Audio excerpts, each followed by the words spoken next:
I'm Dennis Green from Iowa's jazz station, KCCK, and I'm a longtime member of the organizing committee of the Iowa City Jazz Festival. 2021 is the 30th anniversary of Iowa's most famous jazz festival right here in downtown Iowa City. And to kind of commemorate that occasion, we've gathered several important figures from the history of the Jazz Festival to talk about how it began, how it developed, and share a few memories and stories. I'm pleased to welcome four important people in the history of the Iowa City Jazz Festival, beginning to my immediate left. Phil Jones, who was a vice president and administrator at the University of Iowa for many years. You were here during the time when the Jazz Festival started and was very important in linking the Jazz Festival and the University of Iowa. Welcome, Phil. Thank you. Mark Ginsberg and Steve Grismore, I'll introduce them together because they are the co-founders of the Jazz Festival, and we'll get into how that came about too as we go. Mark, thanks for being here. My pleasure, thank you. Steve, thank you too. Thanks for having me. And Ofer Sivan is well known in Iowa City as the owner of Oasis Falafel. He's a member of the board of Summer of the Arts, the organizing body of the Iowa City Jazz Festival. But here he's kind of representing the person who grew up with the Jazz Festival in Iowa City, when there was a time when there was always live music on the 4th of July, and it was jazz, and of course also as a business sponsor of the event. Ofer, thank you for being here. Yeah, super. Thanks for having me. So, well, let's start at the beginning. The story is often told in Iowa City Jazz Festival legend of how Steve was playing in front of Mark Ginsberg's jewelry store in downtown Iowa City, and the two of you got to talking about what it would take to move from music on the sidewalk to an actual jazz festival. But the origins of the music that became the Jazz Festival actually took place well before 1991 when those, or 1990, 1991 when those conversations started. So Mark, tell me a little bit about the history of music in downtown Iowa City that began in the 80s. We bought the building that we're currently in 1987. And when I moved down there, it just seemed like the summers were just quiet. The school let out and there was nothing going on. And I had asked Steve if we had met each other, and I'm not quite sure even how we did this, but I wanted to start doing music on the streets. So I approached the city and they said, we haven't done that before, but let's try it. So I went to the jazz program. Paul C.A. was the head of jazz studies at the time. And this was 87, 88. And we just started doing live performances. And as I got to know Steve, he would help me and Paul would help me book some of the bands and some of the talent. And one day I just said it would be great to have a jazz festival, kind of like the Cool Jazz Festival in Chicago.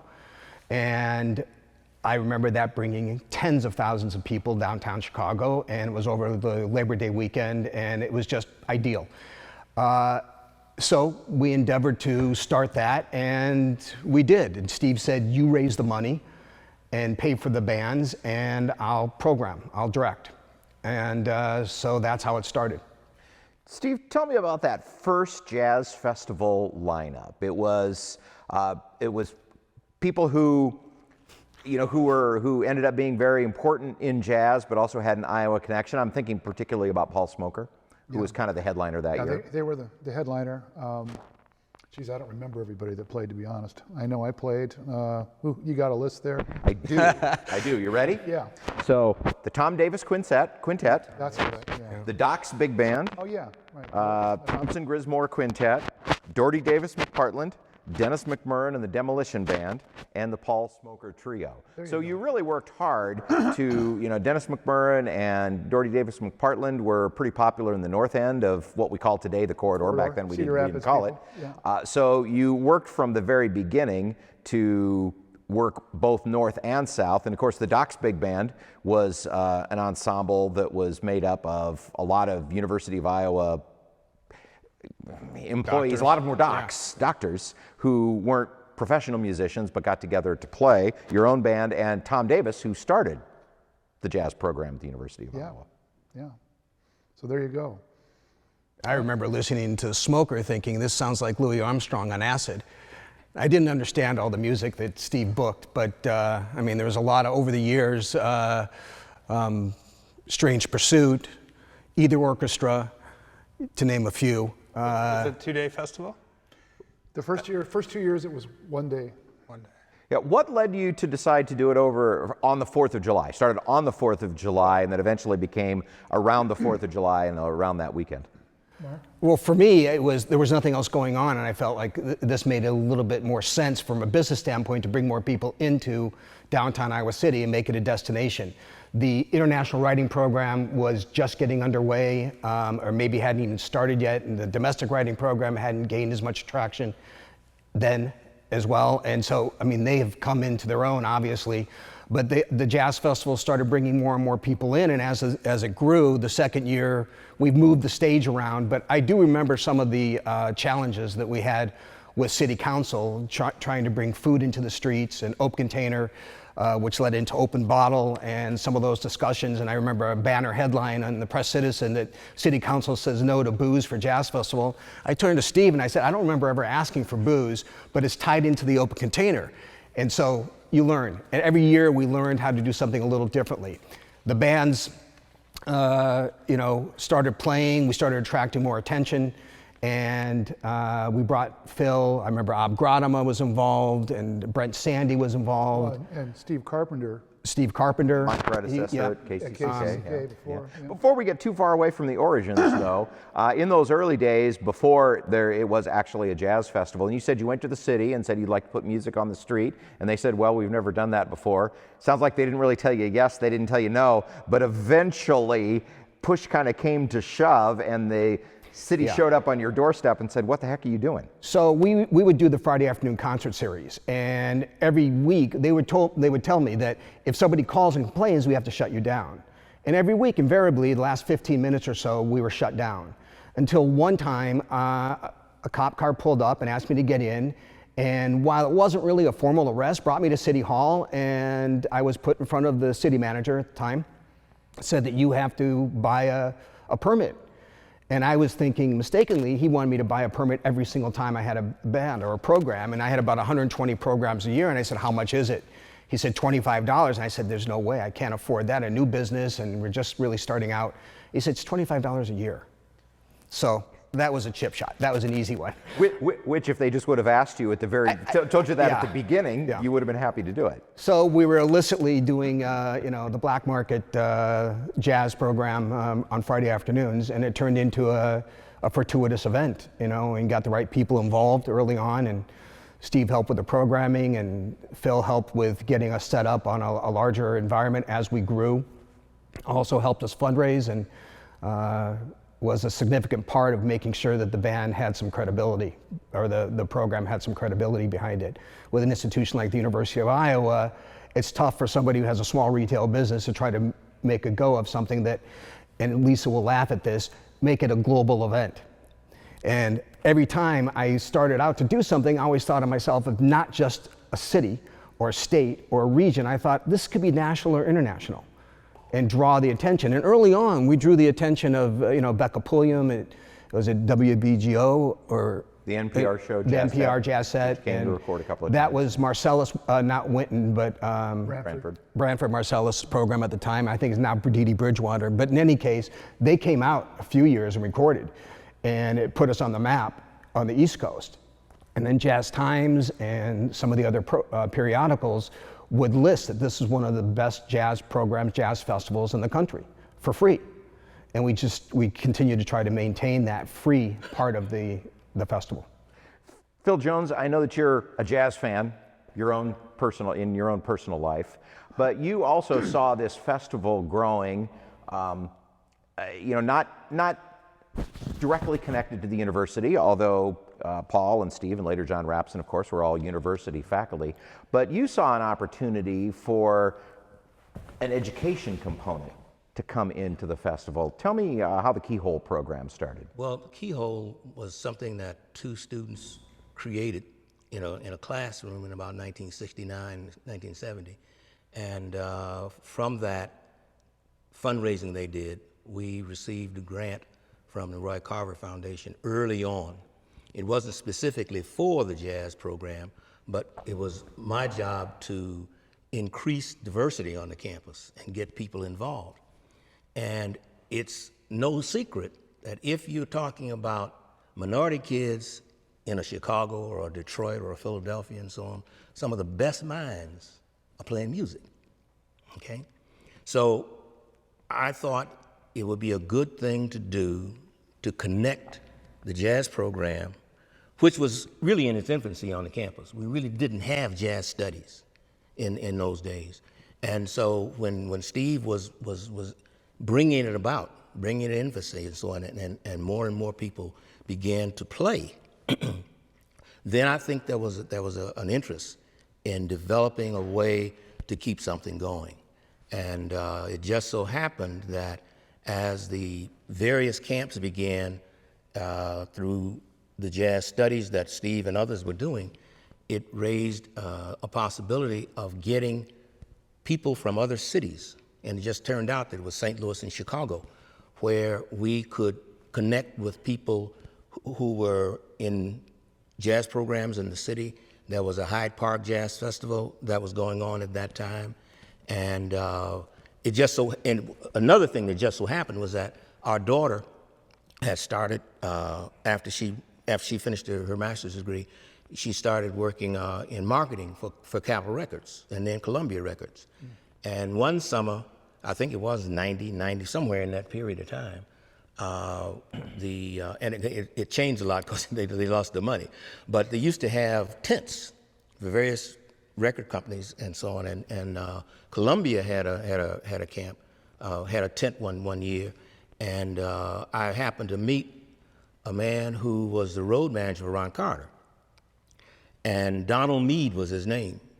And Donald Meade was a source for getting ideas of people who could possibly be involved in the festival. And I would just market to him and talk to him and so on and so forth. It also helped Hampshire because we would get, Nina Freelon, for example, appeared here through contacts we got with Donald Meade and others. One of the interesting points that happened, and almost happened, it didn't happen, was that Donald Meade and I were talking, and Mark had been on me about getting people to play. And I said, well, I don't know anybody, all these people, but we got Donald to come to Iowa City, and he brought Harold. Tom Harrell? No, the piano player just died. Oh. Harold Mayburn. Yep. Harold Mayburn and Ed Thigpen? Ed Thigpen. Yeah, on drums. They came and did a series of sessions in the music building for the students there. So Harold Mayburn and Ed Thigpen just came and spent time, and he spent the next half a day in Iowa House in sort of a seminar for Mark. And it was just amazing to hear how they were going on and so on. And I'm saying all that to say something about something we didn't get to do. One of the things, or two things that we didn't get to do. There was a group that had just started in Detroit called Straight Ahead. They were a jazz fusion string group. Mm-hmm. And the violinist was Regina Carter. Donald Meade gave me Regina Carter's phone number, and I called her. And she was just excited she could be about possibly having Straight Ahead come to play in a jazz festival. And I gave the name to them, and apparently the committee, who was working on it in those days, didn't know who they were, didn't know what they were doing. So we weren't able to get Regina Carter because they thought, well, this violin, people just didn't know at the time in terms of getting it together. And then another time, Donald Meade was talking to me, and I was talking about Art Farmer and Benny Golson, having seen them when they were playing at a place called the Birdhouse in Chicago. Was a zero alcohol nightclub for a number of years. And when Killer Joe came out, Art Farmer and Benny Carter appeared at the Birdhouse, and we saw them, some friends of mine and I. So he said, "Yeah, I know Ron. Give me his number." So I called the man, and he was, he's an Iowan. He was born in Council Bluffs, and he was generally, I agree with, says, "I've got to go to Paris," and so forth and so on. And we didn't hear from him for a while after that, and pretty soon I heard he said he was in France, and he had forgotten, But the reason you've forgotten, and soon after that, he died. And we realized that when I talked to him the first time, he had Alzheimer's. So, I mean, it's not funny, but the fact of the matter is, we were planning along because it was something that would never happen simply because he was really an invalid at the time, but he was interested in coming to be at the Iowa City Jazz Festival. I have to interject because we actually booked Benny Golson because of that. But he canceled on us at a fairly late. His name was on the poster. It was that late in the process. Now whatever happened, he got sick or something was going on, but he was in Europe at the time. Yep. But that was I don't know that it was. It may have been, but it might have been you know what it was is probably was the next year we wanted to keep getting them, but something happened. Yeah. But we did follow. That's a true story. We tried to get those guys to come. There were a few misses along the way, as happens, but there were a lot more hits in terms of bringing the biggest international and most important jazz stars and players to Iowa City. And a lot of that, Steve, is because you got a reputation early on because you were a musician and programming the festival, involving other musicians and administering the festival. The festival got its reputation as being a musician's event, that it was, it was designed by musicians, and so you would think ahead about what would make me happy as a musician coming in. So just talk just a little bit about bringing those artists in, and I'm sure that there were moments where you would, like Phil, reach out to call somebody thinking that's never going to happen, and then discover that it did. The process evolved over time because we went from a 1-day to a 2-day to a 3-day event. That's one thing. The budgets increased as well. We also ended up having side stages where we could feature a lot of local folks. But the way to try to balance the financial end of it on the main stage was to always have some local people, just as we still do today. I think that's a fair thing. But then I tried to tier different kinds of jazz at various price points. And then, of course, you tried to have your headliners. And I also tried to always have somebody that was like a Benny Golson, someone who there's been a tradition.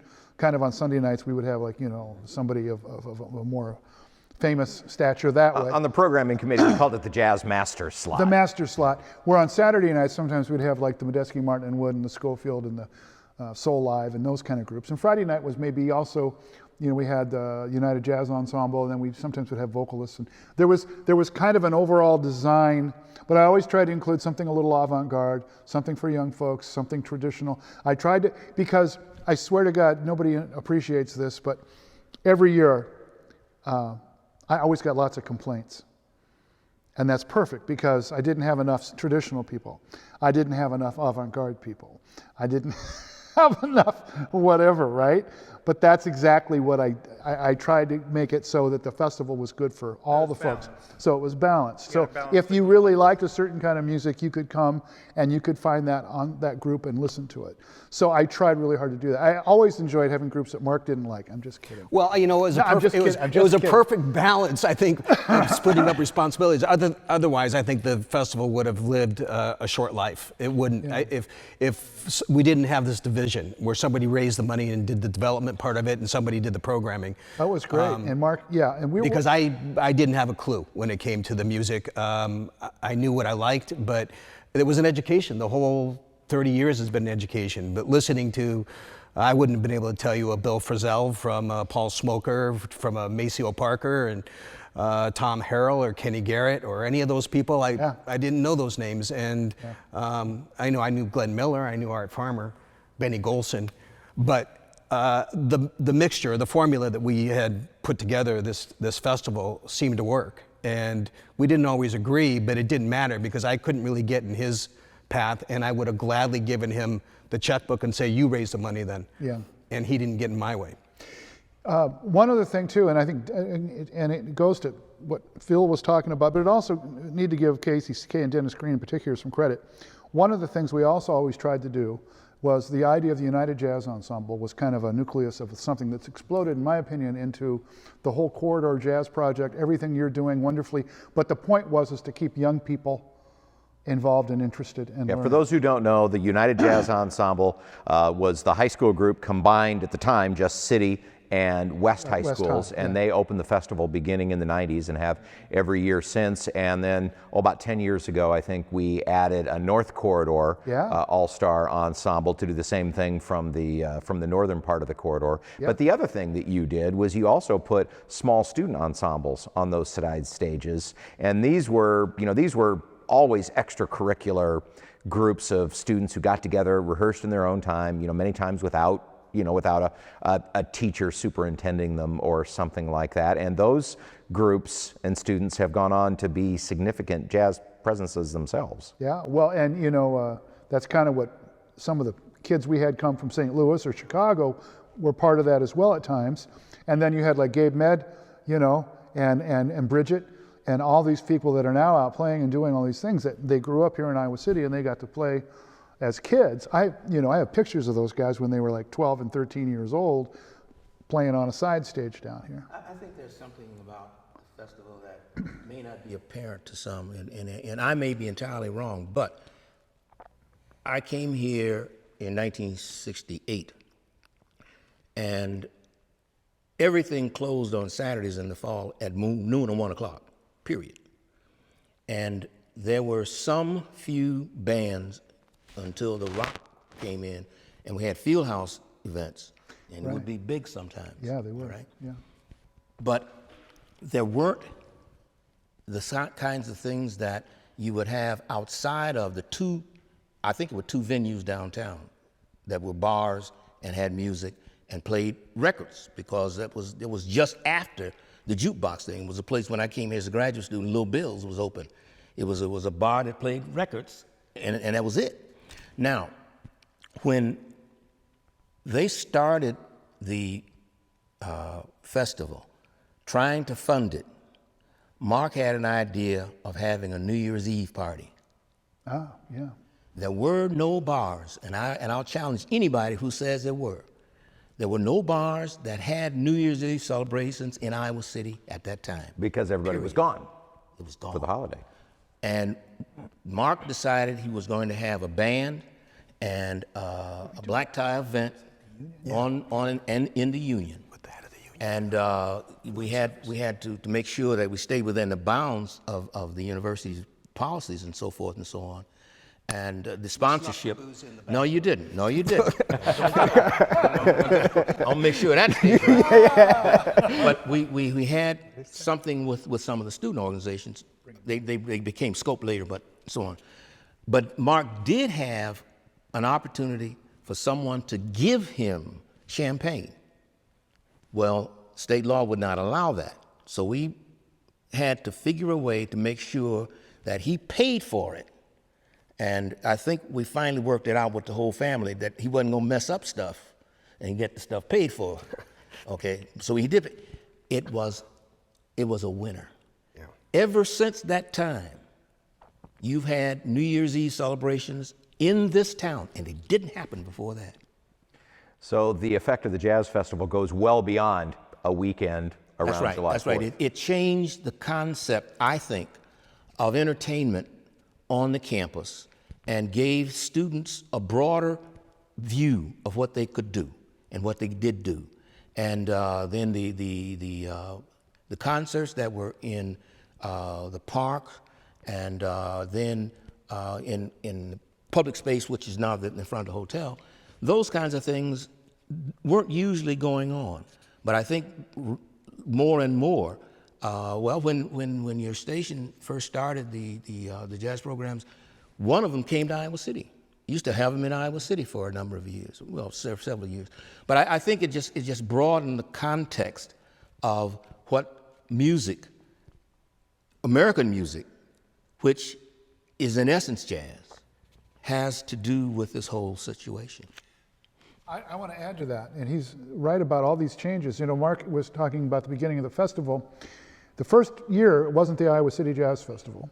It was the Washington Street Jazz Festival for 1 year, because we didn't know at that time if it was going to happen a second time. Right.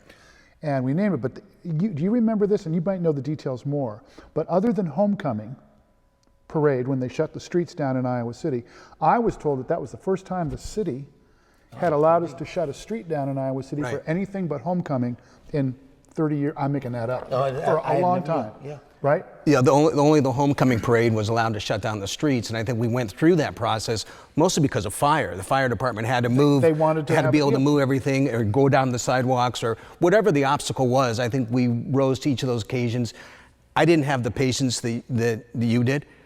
You were always patient, cool under fire. Really? Never, no. That's cool. And now it's like routine, and a lot of organizations close the street Right. Oh, yeah. for lots of reasons.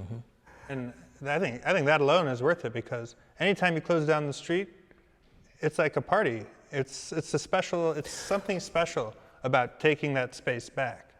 You know? It was actually the beginning of the outside cafes as well. I remember making a pitch to the council. I had asked the restaurants when I came back from Chicago, moved back, I think it was '84, why we didn't have any cafes in the streets. And they said, you have to go to city council, you have to ask for permits. And so we went to city council and asked for these permits. It was available, no one asked. It was available. So now they're everywhere. But I think the Jazz Festival set a first, but I have to, again, I think tip our hats to KCCK, Steve Carpenter at the time. The jazz program and the jazz music was so strong in this part of the state because we had a jazz radio program. It was hard to find jazz stations in larger metropolitan areas that sounded anywhere close to what KCCK did. And I think that was probably a big incentive for me to push this a little bit harder. And then obviously the players that got involved with me made it a tremendous success. I've always said that it's a three-legged stool, that we have the outstanding jazz programs at the University of Iowa and our other colleges and our high schools yeah. Around our part of the state. We have an amazing cadre of professional musicians, some associated with education, some not, and then KCCK. And that those three things all feed each other and create something that's really bigger than any one of those three could have created themselves. Ofer, you haven't had a chance to talk with you very much, but when we've talked about the Jazz Festival, you have definitely talked about being somebody who grew up around this festival, that you were a young person in Iowa City. When have you lived here all your life, or did you move here when you were young? Not quite. I moved here when I was 3. Okay. In 1981. Okay. But my mom grew up here in the 40s, but she was born in California, on the Navy base during the war. So my daughter is the first person born here 60 years after. We've lived here continuously, but I wasn't born here either. So it's kind of interesting. So you grew up in Iowa City, and you would have seen when you were very young, a time when there wasn't a lot going on in the summer, and then events like the Iowa City Jazz Festival would come up. And I know that you attended the festival from a very young age. So talk to me about growing up in this community of music. I don't remember, which Jazz Fest was the first one that I went to, but it was probably one of the first Jazz Fests, Well, the first one was 1991, right? So 91. I was 12, 13. I wasn't really listening to jazz. What I do remember about any festival was they used to have down at the Union, they'd have the dunk tank, the River Fest. Fest. Yeah. I remember going there with River Fest, yeah. my parents and Every getting April. cotton candy. And then I remember doing Peter and the Wolf up at College Green Park. They'd have the gazebo and I've heard this. So by the time I was in high school in the early 90s, somebody had handed me Kinda Blue, and so I knew that. And then somebody handed me Bill Evans at the Village Vanguard. So I knew those 7 or 8 guys, and they're like, oh, Jazz Fest. And it's my education at that point was probably more than most 14-year-olds, but it was McCoy Tyner, the whole personnel of Kinda Blue, and then that was it, So the first one I remember was either Maceo Parker or John Schofield that got rained out. I feel like I saw Tito Puente here, but I might be imagining that. Or maybe it was Cubanissimo, probably. Cubanismo. No, that was later. I mean, by then I was Paquito de Rivera. yeah. Paquito. Paquito. Yeah. It should have got rained out. It didn't get rained out. That was 93. Well, it did. 93, so It yeah, I was started. 15. Right. Everybody was standing Yeah. out with umbrellas that day. Remember that? That was the year of the big flood. Yeah. That's when And as like most 14-year-olds or 15-year-olds or sadly adults, like you take everything for granted. Like, oh, there's a festival here. It's always been here. It just happened. Now I know better. Like there's a board and there's committees and another board and and now I realize that everything has like, this room had a committee, and the paint color had a committee. So I'm very grateful you guys did all that because, you just don't appreciate. But that's what you want. That's success. Like, right? The art, you put it out there. You do all this organizing, and then I come with my mom or my girlfriend and my kids, or it worked then and it works now, and they don't know what they're going to hear. And if I ask any of them if they like jazz, they'll be like, whatever. But my dad comes and he prefers opera, and my mother-in-law comes and she likes country, and my wife comes and she likes indie pop. But everybody's having a great time, and they're tapping their toes, and the kids are dancing, and if the artist is too weird, they'll go get a snack. Well, you don't know what's going to happen. I think to your point, Steve, and to Steve's credit, we were programming people like Trombone Shorty, and on a Saturday night, and you have a bunch of 18 to 25-year-olds here, and you're wondering what kind of jazz we're going to kind of settle into, and then you got a Trombone Shorty coming in, and it became electric, and it was amazing to see that and hear that. And I think it was before even Trombone Shorty was really well known. He was We got him just like a on the year or two verge before in he was just 2009. beginning. Yeah. He's got a good children's book too. My kids like it. That's the other thing, Steve, that you were able to do in such a remarkable fashion is you programmed so many artists for the festival right before they weren't the next big thing, they were the next big thing. And here they were at the Jazz Festival, and the next year, they win all the Downbeat Awards or Grammys or whatever. Yeah, to that point, Kaiser, Potter, who went with Steely Dan, Robbie Coltrane, before these guys really hit it, they were here, and it was just amazing. Bill Frisell, although he was already famous, but it was just fun listening to the differences between a Ryan Kaiser or a Potter and a Bill Frisell. You talk about opera. Yeah, I'll tell you a funny story about that. It was, I think, 93, year of the flood. We had Ryan Kaiser and Chris Potter. Chris Potter was not a big name yet. Yeah. He was Kaiser's sideman on that gig. Ryan Kaiser was actually the bigger name for that date. We learned about, when you set up a stage, I learned something. So usually the piano is stage right, to the left, then you put bass and then drums. That's the classic setup. That day, we had put the piano on the far right side of the stage. And this guy from New York leaned over to me and he says, in the future, you should probably put the piano on that side of the stage. I said, oh, okay. I didn't know for sure. And his name was Larry Goldings. And Larry Goldings is like one of the biggest, jazz organists. And he's actually James Taylor's musical director, if you don't know that. But this guy was, B3. They were playing at our stage, but there those big name people were, and nobody knew I didn't know who Larry Goldings was, to be honest with you. And there you go. Yeah. So to your point, it's just interesting, right? I have a similar story. So in 2002, you brought Legends of the Bandstand, which was probably the biggest, I would say, all superstar group maybe we ever had. I make sure I don't miss somebody. But Cedar Walton, Ray Drummond, Louis Hayes, Curtis Fuller, and David Fathead Newman in this band. And I am standing up on the stage getting ready to introduce the band, and Curtis Fuller pulls me aside and says, now, you know how to properly introduce a jazz band, right? And I said, I think so. And he patiently explained to me that you start with the rhythm section and you work your way around, bass, guitar, piano, and then you introduce the front line. And so I did that. And I have done that every time I've introduced a jazz band ever since. And I was just thinking about this too. We just lost Curtis Fuller just a few weeks ago. Just very recently. But every time I stand up to introduce a jazz band, I think of Curtis Fuller patiently explaining to me how to do it. Isn't that nice? Yeah. I'm so glad that you took over the introduction part of this, because the first couple of years, that was not a pleasant job for me.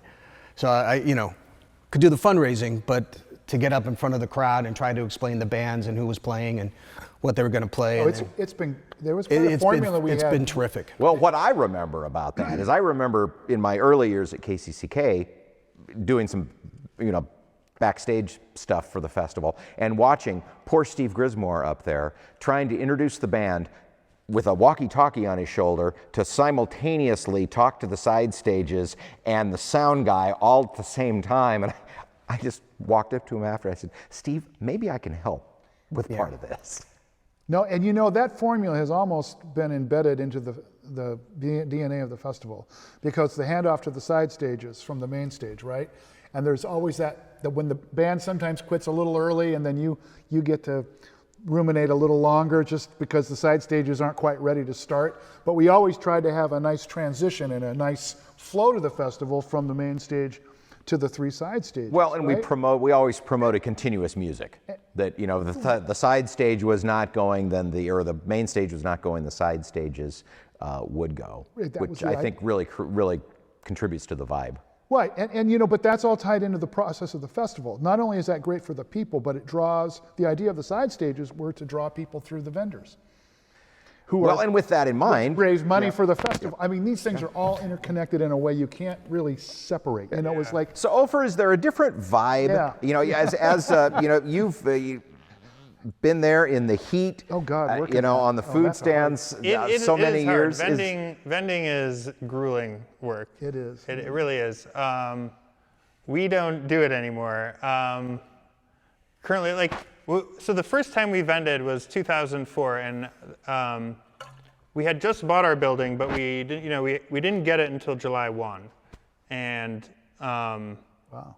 And the Jazz Fest that year was probably the 4th of July, or 3rd, within a few days. Yeah. So what we did is we got the kitchen at the Hillel, which is the Jewish Student Center. We got it certified by the county as like a legal place to do food. And then Naftali and I mean, we chopped by hand, and we didn't have an electric meat grinder. We had like grandma's meat grinder, and we were grinding chickpeas, like buckets of chickpeas with the cilantro, literally all night till like 4 or 5 in the morning. The only place to get tomatoes was Walmart, so we drive out to Coralville at a 24-hour Walmart, get more cucumbers, and we already bought the building, so we were bought in, but we didn't really know how it would go. We never sold falafel before, So we set up the tent on Iowa Avenue, and had a little canvas sign and some tables. And electrical kitchen wire fryer, you shouldn't use. Really, commercial fryer is only $600. Go do that. But it was fun. It went well. We hired friends. We didn't really have a staff yet, so we had friends working for us. And we sold as much as we can. The lines were long. It was pretty tasty. It was good. And then. We opened October 1 of that year, 17 years ago, almost. So, we did Arts Fest, Jazz Fest, Arts Fest, Jazz Fest. I think we did in 9 years, so about 20 festivals, I think. And then the restaurant was, first the restaurant wasn't open on the weekends. Usually the festival was on the weekends, so we could staff the festival, and then the festival was too busy. It would require too much work. It almost just sell too much food, it's a fresh thing. You can't make it 3 weeks in advance, so we just couldn't do it. The restaurant was slammed, all Jazz Fest. It's great for business, even though it's 3 blocks away.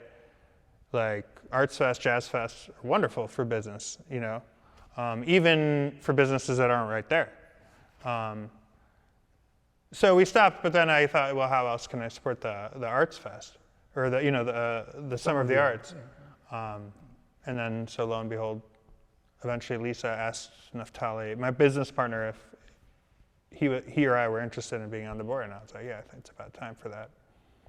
So, yeah, that's my history with Jazz Fest. But I remember there was, the first few years, it bothered me that on a Saturday night, right before fireworks, we would lose maybe 25 or 30% of the crowd. Mm-hmm. And I finally went to the city and it said, you got to change the fireworks and bring them downtown instead of out there, especially if we're going to put this much money and investment into the programming. And eventually it happened with the help of Phil. We moved the fireworks, and so people stayed downtown, which I think helps businesses like yours or the restaurants and bars that were open.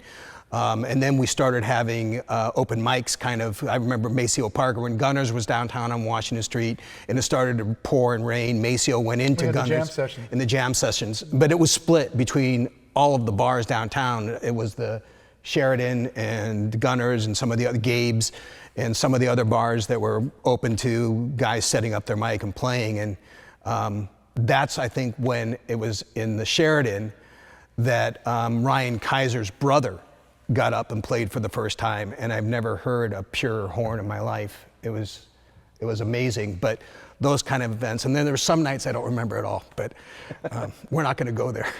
Really? No, that's me. That's So right. I leaned on Phil a couple nights. We've mentioned a few memorable performances, but now I'd like to go around the horn. And Phil, I'm going to come to you first. So I'll give a long setup here to give you time to think. But is there a jazz festival performance that you remember in particular? Is there a moment from the jazz festival, a performance? I mean, when I say Iowa City Jazz Festival and you think of music on that stage, who do you think of? Before he answers that, I want to say something about Phil Jones that some people don't know.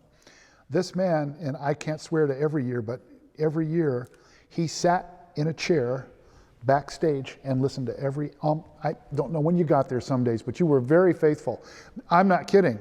You know, the backstage hang, this gentleman spent many hours listening to the music that was on that stage. Now, I can't tell you every year and everything, but it was a lot. He was there a lot. I know that. And you were such a supporter of the Jazz Festival with the university when the committee came to you and said, boy, we would sure like to be on the Paramount, or on the Pentecrest. Nothing like that had really ever been done on the Pentecrest. But I know that you were instrumental in helping to make sure that happened, and that was another key to the growth of the festival too. Yeah. Well, initially, Mark didn't want the festival to be on the campus. Initially, he wanted to be downtown.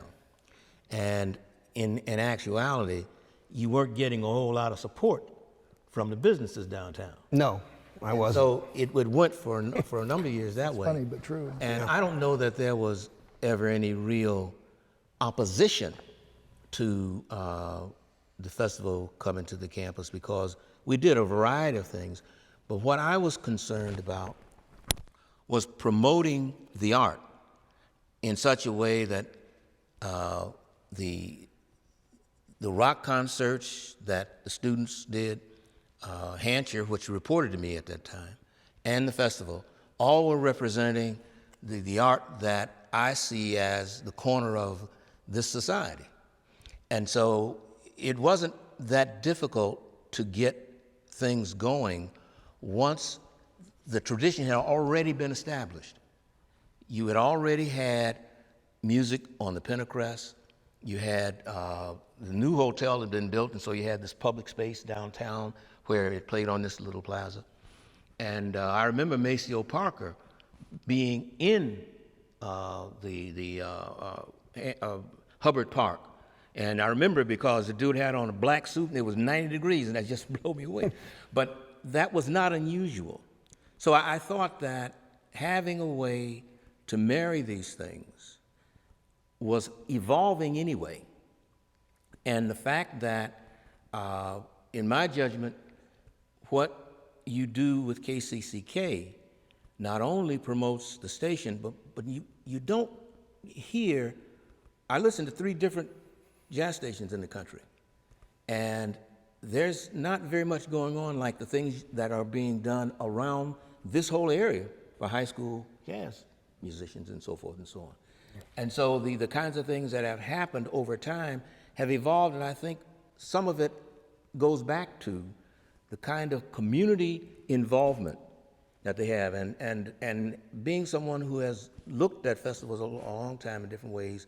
The Playboy Jazz Festival started in Chicago, and it was at Chicago Stadium, Miles Davis, and they supposedly had a fake Frank Sinatra to come in on that thing, but it didn't happen. But my point, though, is that was just music.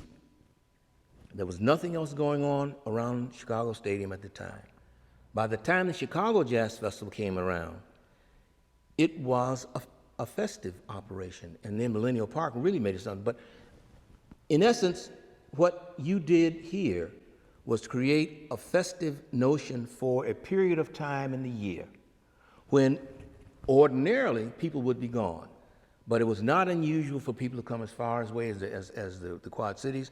And believe it or not, there was a man who, I think he may be passed away now, I'm not sure, but his name was Jimmy Jones. He's gone.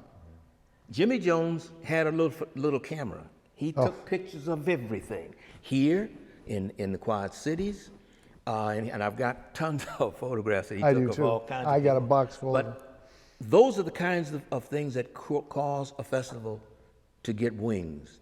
I don't know what happened, say, with the Kansas City Jazz Festival, but it went for a few years and then it left. I had a nephew who recently died, but who was played in a blues band, and he played at the Kansas City Festival, and we went to it. What was missing with that festival was that it was too spread out. You could not have a festive notion because the park was separated from so much of what was going on. That, I think, is what happened here initially when, well, I'm sorry, just the opposite. When Mark put the vending on the streets, or people put the vending themselves on the streets, made it festive. That's what people came for. There are a whole lot of people who came around here to eat. Yeah.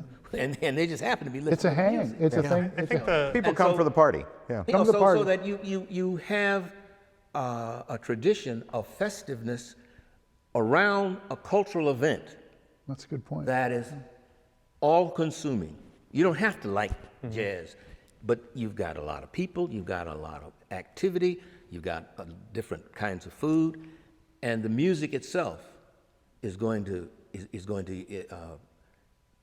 cause you to become enthused. It'll just keep you moving, and that's what the music is. It is emotion. It is the kind of inclusion that people talk about in these various ways of bringing the country together. Just keep playing the music.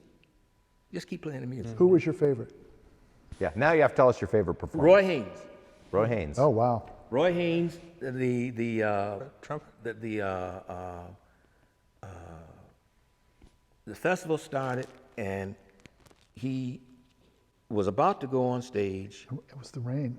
and I met him coming out of the hotel, and I said, "Hi." He says, "My name is Roy Haynes." I said, "Damn," you know. But we introduced him, and it poured. Yeah. It poured. He had to move everything inside, and he took his whole band. He went in there, And they played at Gunners. It and was they great. played. They played at Gunners? They played. Yeah. But the reason he's What year I remember that, you know, many others, but he 96 or was so 7? different because That wasn't legal. he's 90 plus years old now.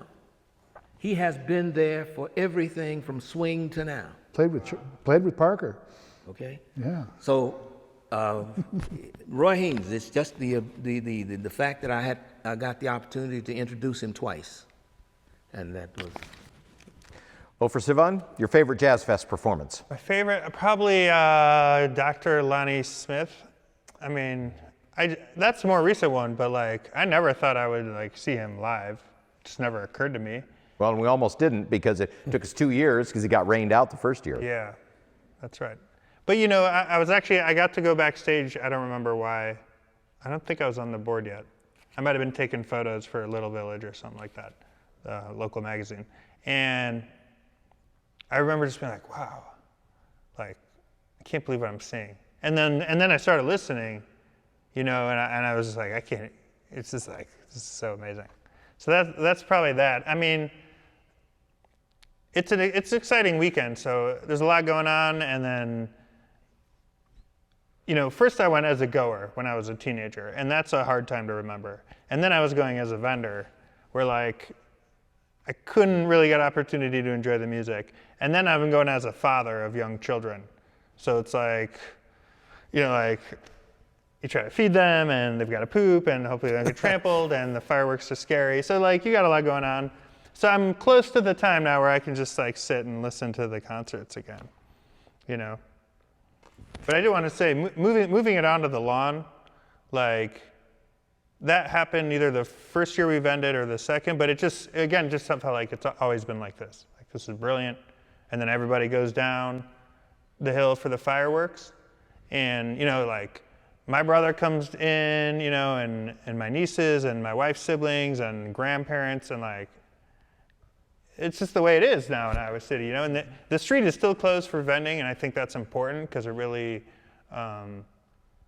makes it just festive and like art, you know, art's in charge of society, like not commerce, you know. Like to be sure, the shops are doing great, the restaurants are doing, you know, banging during Jazz Fest, but like the whole thing works together, and it's a nice tight space. Like a lot of college towns are way too big to do something like this. Like our downtown is small and it fills up the whole downtown, you know, and it's kind of this pervasive feeling. Mark Ginsberg, your favorite Iowa City Jazz Festival show? I don't have just one. I do remember though, Tom Harrell looked like he was a mannequin and almost just catatonic. And when it was time for him to get up and play, he stood up, and it was such an eloquent sound out of that horn. And it seemed so pure to me. I was stunned. I didn't know what to expect. But that was one. I really loved listening to Kaiser and Potter and Coltrane, those, and Frizzell on the guitar. I do remember having when Kenny Garrett wouldn't play because he saw lightning maybe about 20 miles away, and he had that alto sax, and it was metal, of course. So he was afraid he was going to get hit. I don't know who convinced him to play. Was it one of you guys? But he ultimately got up. He convinced himself. He kept playing. Decided he would, you know, Get up and play. But that storm did hit, and it hit about as soon as he got finished. But then the Maceo Parker, we had the straight line winds coming down there, and Maceo's just his electricity with his band, and you know how he played his sax. But I think the trombone shorty one was the thing that surprised me the most. I didn't expect that kind of music, and I never listened to the music in advance of the festival. I don't know what it was, maybe laziness, but I have to say proudly that Steve and I went on to start the Friday Night Concert Series after the Jazz Festival started, which has also grown into a nice event. And then the Saturday Night Movie Series on the Pentecrest as well started as an adjunct. So all of these were kind of derivative of the Jazz Festival, and then the pianos in downtown Iowa City, Mark Moen and I put in place. But all of that, I think, got the catalyst from the Jazz Fest. And so there are a lot of players here that were connecting dots. Just on that point, that was something that he was told he couldn't do. He was going to do movies out of the hotel across the street. and he was, you know, remember when you wanted to... I did not like no. Yeah. But we were able to get him to do the movies on the Pentecrest. Yeah. And they've been that way ever since. Yeah. They've done the Saturday Night ever since. Steve Grismore, we're going to give you the last word. I know it's like picking your favorite child, but what's a memory that comes to mind when you think of the Iowa City Jazz Festival? You know, I heard so much great music, it's really hard to do. Probably, there was one of the Kenny Garrett concerts when it broke down to just him and drums, and it was incredible, and people were going nuts. But, you know, I've heard Bill Frisell and Schofield and Peter Bernstein and the guys that played with Paul Motion's Electric Bebop Band. And there have been so many great guitarists. Lionel Loecki actually was killing. There have been, it's just an endless thing.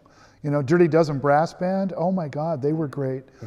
There's just been a zillion great things, you know. Talk for just a minute about playing on the main stage. What's that? Talk for just a minute about playing on the main stage at the Jazz Festival. I mean, that had to be, you know, you walk out there in a sea of people and you go to play, that has to be it's an a hell of a inspiring feeling, thing. You know, it's an inspiring thing to be out there to play.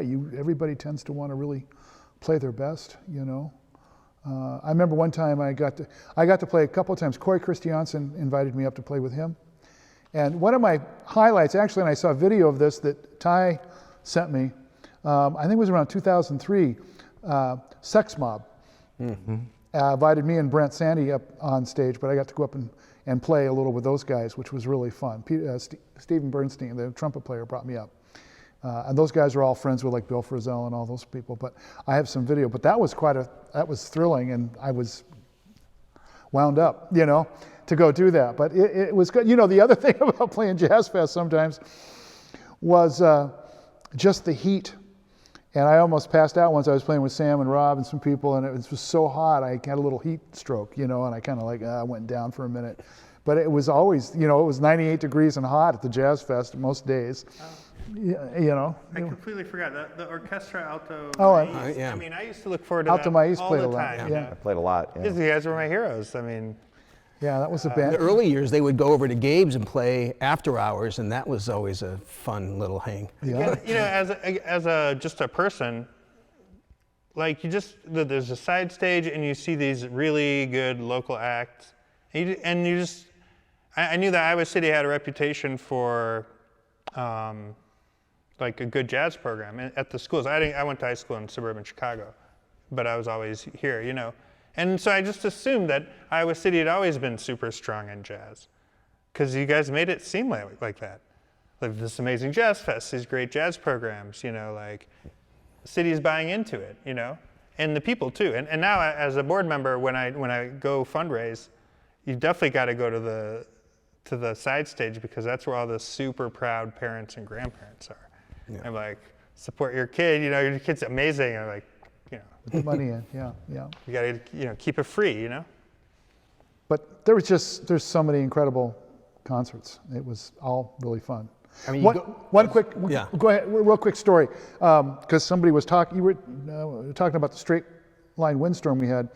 One of the more interesting moments of the festival for me was Christian McBride played. He had a band that played. They were really good, real funk. And that was almost bad programming, because I had Schofield after him. But Schofield was doing the two guitar, bass and drums thing at the time, which was more of a funk groove as well. I didn't realize how Christian McBride would be so much that way. Christian McBride kind of overplayed his time. And there was rumblings of a storm coming, and Schofield was a little pissed, to be honest. And I don't know what happened there exactly, but we got Schofield on real quick, and he started playing. But he only got to play about 20 minutes, and then we got the word that this straight line windstorm was coming, kind of like a derecho kind of thing. Which was sad, but we still had to pay Schofield. He only paid 20, 30 minutes, not even 30. I swear to God, it was like 3 tunes and he was off there. But we got him off the stage, but here's the thing. That was Big Ten Rentals at the time, and West Music had the grand piano on the stage. There was a storm coming, a really bad storm. Big Ten wanted to start tearing down, but we couldn't find the West Music truck. And this battle started to take place on stage, and Big Ten, you know, what's his first name? Brian. Yes, Brian at Big Ten was getting really upset and started yelling, and he says, "We're going to tear this thing down, because if this is still up when the storm hits, it's going to go." And the West Music said, "You can't do that. This is a $25,000 piano that we have to protect and keep."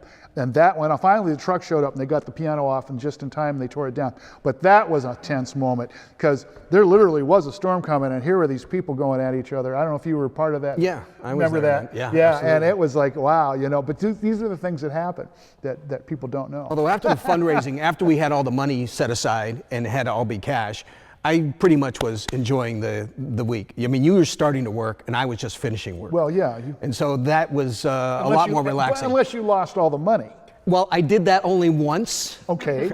But we did find it. He only lost $30,000 once for like 2 hours. Well, you know, there were years we had $300,000 in cash. Well, you also had a keg up in your office one time too. Did I? Yeah. No, I don't remember that. But I do remember the Nevilles. I do remember walking into my office. Okay, you know I did have a keg. Before we close out, we really probably need to talk about the Neville brothers, because that is maybe the most memorable moment in the history of the Iowa City Jazz Festival. Was jam-packed, and that was the only time that I got scared that something was going to happen at the event. We were wall to wall, and this was still on Washington when the stage was at Washington and Dubuque. But we faced the stage north. Uh, It did, for, I guarantee it. okay. The stage faced north up to Faced Butte. north. Yeah, was Yeah. north, yeah. Yeah. In any case, people were on the roofs, they were hanging out the Everywhere. windows, they were wall to wall, and I was afraid somebody was going to get trampled or hurt. The crowd stayed civil, but it was interesting, and you know, we ended up with they were expensive, and there were years where we had to raise almost $300,000 to pay. And Amana and Raytheon stepped in on the Nevilles. But I remember that particular story because to take cash, that much cash out of the bank, you had to count all the serial numbers and record everything because big cash transactions didn't happen. In those days, many of the artists demanded to be Cash. paid in But cash. Yeah. 50,000 was the biggest. You know what? But One of the, interestingly, though, all of that was going on out front. I was backstage with them. It was calm as could be back there. Their show is so tight oh, they were, yeah. that you could not get a penny in it on sideways. It was really, really tight, and they came out, and we were going to introduce them, but they had their own script. They had their own script, and by the time Aaron Neville came out, they were gone. I mean, they were just that tight, that good. They really, really had a sharp show. That was amazing. That was 95? 97. Was it 97? That was earlier. You remember that Amana was the sponsor, and we had to have a refrigerator on the stage? Did you know that? Remember Yeah. that? We had a refrigerator on the stage because Amana And we was, also had to have that was their promotion? yeah. well, and we also had to have a special tent for the executives. Well, we did for them. Yeah. Oh, So they we had to have a backstage special- tent. yeah, it was like, but for you that know. money, we did what we Yeah. did, right? You know, it's, yeah. You're right. I forgot about that. Yeah. Yeah. And Raytheon, did they have like a road paver on the stage? It was mostly Amana. Raytheon really was just the back end Or of like that. a side widener missile? We had a Patriot missile on a stand. Oh, the Scud. 97. It was a See, sc- I it was was a Scud, 19 Steve. and I was Scud, doing my European year abroad, so I missed the Neville. Yeah. Oh, God. That was In the amazing. summer That was an abroad or amazing whatever. show. I was going to say that one of the other memorable was Paquito de Rivera's drummer, Humberto Urquez. no. And he looked like an octopus. This guy was playing drums like there was- Horacio El Negro. I thought it was Humberto Urquez or something, Horacio. He was amazing. It just stunned me how quick he could move his arms. He's an incredible drummer. Yeah, there's a lot of stories about him. He still couldn't speak English. He came in from Cuba kind of not legally. Well, then they came over to my mom's house. We had a barbecue. Yeah, you did. I remember Yeah. your mom Yeah. hosting them. That was fun. That was fun, yeah. Paquito was a funny guy. And T.S. Monk, the same thing, came over for a barbecue. You know, T.S. Monk, that was 94, and he did workshops like Paquito. That's when we still had that going on. And I can't quote exactly what he said. You have to put bleeps in this, But I was walking down the street, and people were sitting on the concrete when the stage was facing this way, facing west. And all these people were gathering, and there was music playing. It was really wonderful, and all the vendors were out. And we're walking down. Of course, he lives in New York with Thelonious Monk's son, you know. And he looked at me, and he says, "This is so civilized." Gosh darn, he said this was so gosh darn civilized. He couldn't believe it. You know, just because there was no like weirdness, and there were not a lot of cops or anything. It was just people hanging out on the streets, kind of going to Phil, kind of your comment about the festival, but yet the music, and it just that combining of the two things like that. And he noticed it. I mean, he was, you know, being a big city I was guy. really proud of that element that we had a very respectful crowd. It was like a football game, but with more respect. People actually picked up trash. People brought down their children. There was full families. Polite, It was they clapped, they knew it what was to am- do. It's It an was intelligent amazing. crowd. It's Yeah. a great crowd of people. Yeah. It was, and it still is. You know, people are respectful of it, and they seem to enjoy it. And I think the word has gone global, Lisa. I think people know about the Iowa City Jazz Festival. Yeah, they do. So And we Black won Sea, art- Iowa City. We won artists over too. I remember, may have been Greg Osby, but you know, the band, you know, came out of their transportation, and they just have this look in there. I'm in Iowa City. What is Iowa City? Why am I here? What, you know, these people are not going to get what we do. And they took the stage, and 15 minutes into the show, they loved Iowa City because Iowa City loved them. Oh yeah. Yeah, I think you're right, because you were talking with Greg Osby. I remember him coming out of the hotel and walking around downtown before he went on. Same thing with TS. TS came in, went shopping, and Karen would walk around in a tank top all day. So yeah, it's festive to the point that people are part of it. If you're ever at Newport, it's not a behind stage, it's a whole big area. And we were there one year, and it's just festive like this. People come in and they stay around and so forth and so on. But that's the way I would assume it. Similar to what I haven't been to a festival here now in 2 or 3 years, but I assume that people come with the idea of having an enjoyable time and won't necessarily be surprised if an artist walks right by them or is sitting next to them or goes and buys something to drink or something like that. So. Yeah, I saw Tony Bennett was at Hampshire, right? Mm-hmm. I couldn't afford tickets. I was in my 20s, and I saw him on the Ped Mall, and he's wearing a green tracksuit, and I went like this, and I just froze, and he went like this. Hey, it was the coolest thing that ever happened to me. It's not directly related to Jazz Fest, but it was pretty cool. This year's looking pretty hot. I think it's going to be fun. Yeah, it's going to be good. We got to go. Keep it going. We're going to keep working on this. Yeah.